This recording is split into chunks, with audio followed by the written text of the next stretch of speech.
Please welcome artist and activist Tory Bullock. Thank you so much for being here. Hey, what's going on, Rob? Pleasure to be Oh, here. Pleasure.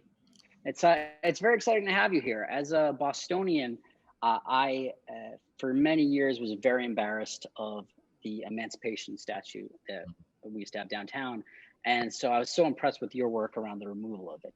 What was that experience like? Insane. It was insanity. It was a lovely, organized, good insanity that led to a very great end product. But bottom line, for those of you who don't know, is that there was this statue called the Emancipation Memorial down in downtown Boston, and it was, how can I explain it for those of you who wouldn't know? It's Abraham Lincoln standing tall and proud, fully clothed, with a half naked black man on his hands and knees in front of him, still with shackles and chains. Because it is a piece of artwork, it has inspired so much debate and kind of controversy throughout the years. And with everything that was going on this year with Black Lives Matter and everyone kind of having this reckoning with public art, it was an opportunity for me to kind of shine a light on a controversial piece that has always been in my life that I felt like would be a good time to get some momentum up to knock it over. So the experience of it was insane. I mean, you mentioned that it's always been in your life. Do you remember when you first saw it and how you felt when you did? Oh, of course I do, Rob. It was I was a child down there. I think I was celebrating well, somebody's birthday in my family. I think we were going down to Margiano's or some restaurant down there. And I remember just walking by it and just instantly being like, "Oh, that's me." And I knew that it was me because of the texture of the statue's hair. The person who was in their hands and knees, I'm like, "That looks like me." And I'm on my hands and knees beneath that other guy. I didn't know anything else other than that, and that's the image that stuck with me until this day. Yeah, I mean, I found it to be a pretty disturbing image as an adult, but I can't imagine as a child, and especially a person of color as a child, to see that. But Absolutely. there were still people though that felt that there was enough merit to the statue that it should be kept up. What types of arguments did you hear from people? Kind of the main argument that I heard was that this statue was paid for by freed slaves. And what they mean by that is that when this statue was first commissioned, it was kind of for tribute to Abraham Lincoln for the emancipation. And the original funding for it came from freed slaves who wanted to say, hey, we want to acknowledge this moment and have something made. The problem with that argument, though, is that while they paid for it, no African Americans or people of color were involved in the actual creation of the statue. Those were all white people who decided what it was going to look like, who was going to be in it, and what postures they were going to take. So while the main argument I hear is that, hey, you guys paid for it, you should respect your ancestors here. I feel like by asking to redo it, I'm it's the biggest kind of appreciation I can show them.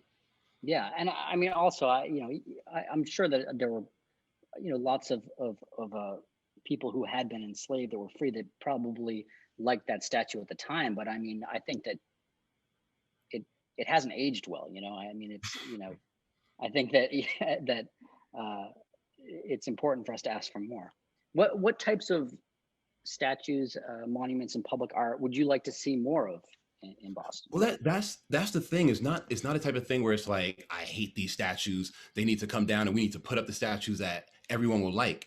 Because just like you just said, at the time, they Yeah, probably liked it. It was probably good for the time that they were in. But then time passed and things yeah. changed. So I think it's not really about the kinds of statues or specific statues I want to see more of or public art. I just want to see a change in the mindset of things don't have to last forever. And Yeah, times change, and something that we decide on right now for 2021, people in 2031 or 2051 or 61 may feel completely different, and it's okay if they want to do something about it. and I think that a lot of people would argue that in our statues and monuments, it would be nice to see more diverse representation than we have now. Would you agree with that? It depends. I think if it Mhm. comes from an authentic place and the people who put them up know why they're going up. Something I want to stay away from is kind of performative action. This kind of Yeah, feeling of I'm going to just put statues up of the top five Black leaders I found on Google to kind of be good with the people. I really, if things are going to be diverse, I really, really want them to be from an authentic place, from people who understand why it's that way or why it yeah, should be that way, rather. Right. Yeah. Yeah. And I mean, like, statues of Martin Luther King Jr. Are great, but there should be probably other people represented as well. Yes, exactly. Yeah. Who are some people, especially people from Boston, that you think could be highlighted more? That's the thing. I don't necessarily have people Hmm. in Boston. I just think that there are so many creative artists in Boston that can represent moments. Even something like I don't have a problem with the Emancipation Proclamation being redone, having Yeah. an artist with a new mindset saying, "Hey, I want to do this in this brave new way." So I kind of feel like I would love to see more kind of representations of the movements that have happened in the city and the world and nation. Um, but yeah, I don't really have anyone specific that I would like to see up. Have you heard from people that aren't necessarily a fan of what you do? Oh, of course. This is a digital age. I'm on the Mm. internet. Yeah. I hear from them all the time with everything I post, every cause I comment on, everything I choose to make a video about. It's kind of the bigger it is or the bigger it gets, the more comments and kind of venom I get tossed my way. It runs the gamut from you're a traitor to your race to you should know your place to you don't know what you're talking about. You should research these things more and all that stuff. And it for me, it's just a bunch of noise from people who want to just hear themselves talk a lot of the times. Yeah. But I'm sure it's must still. It's hard to not take that stuff personally, I would imagine.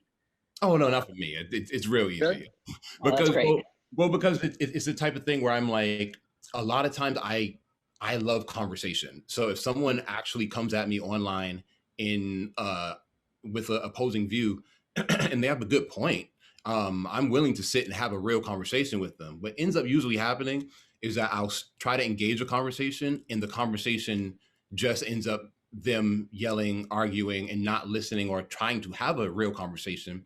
So it's real easy to kind of not care about the opinion of somebody who can't even hold a regular conversation with you. Yeah, I've definitely experienced that before. I've definitely, I'm a comedian, so I've definitely had people just maybe not understand jokes and be upset about them. But then I've also had people, you know, critique my jokes and then explain to me why they were critiquing them, and um, thought, oh yeah, it's a really good point. I should maybe change my angle on that. Your art is very you talk about a lot of really important issues, and it's always very thought provoking, but most of your stuff seems to be fun and a lot of times funny. Do you think that's important? Is that intentional, or is that just more kind of your personality coming through your art? Oh, that's 10,000% intentional. I think it is in my personality, but for me, people let their guards down a bit more when they're laughing. Yeah. There's a lot more common ground found when you're laughing. So I feel like using humor to get people's guards down, but also using fun to talk about serious issues. Yeah. Activism doesn't always have to be boring and straightforward and mean and kind of aggressive or anything. It can just be a game that you set up to get people to feel the feeling that you want them to feel, to let them know, hey, so we're going to play a game about gentrification right now. You don't like how that feels, do you? Oh, so this is how I feel about gentrification as well. And then we can open up that dialogue. But yeah, I love using fun to talk about serious things. It just takes it to a whole nother level. And that just really quickly, you mentioned the gentrification game, which is just such a cool project that you did. Could you just kind of give people that may not have had a chance to see it some details on that? Oh yeah, absolutely. So basically, it all started with a video. I came out with this video about gentrification happening in Boston, in Dudley Square at the time specifically, and it got a great reaction, went viral, great views, lots of comments, and people were really into it. So I wanted to kind of continue to talk about that topic, but like we were just talking about, I didn't want to do it in a kind of stuffy way. I wanted to do it in a fun way to get people to kind of wear this point even more. So I came up with this idea for a board game called the Gentrification Game, and it's a life-size board game, kind of Honey I Shrunk the Kids status. And you step onto the board game, and your job is to survive and try to make it from this regular low-income neighborhood to Gentriville across the way, this sprawling, lovely neighborhood that's kind of a mirror neighborhood to your own, where instead of having fast food spots and check cashers, there are banks and actual theaters and clean spaces to be in. So it's really about seeing how long you can survive on this board before you have to be sent back to the beginning.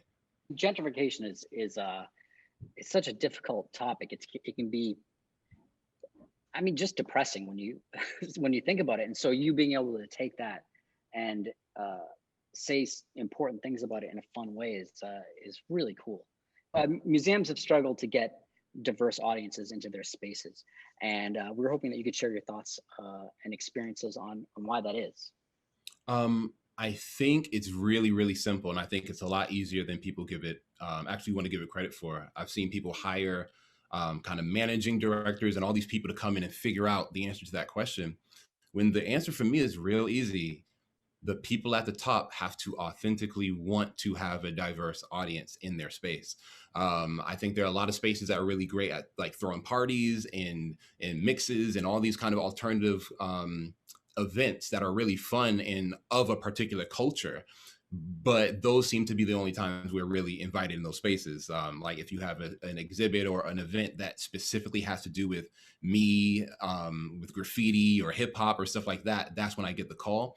I feel like when these spaces start getting artwork to exist outside of the one hallway that they have designated as the hip hallway, and you want to have multiple exhibits from around the world about different things to get a diverse audience in there. I think right now people don't want to go because it's just kind of like there's nothing for me. There's no interest for anything for me. And while I'm in there looking at all this old American art, I feel uncomfortable being in the space because I'm not sure if they, while they say they want a diverse space, I'm not sure if they have the atmosphere or the culture to support that right now.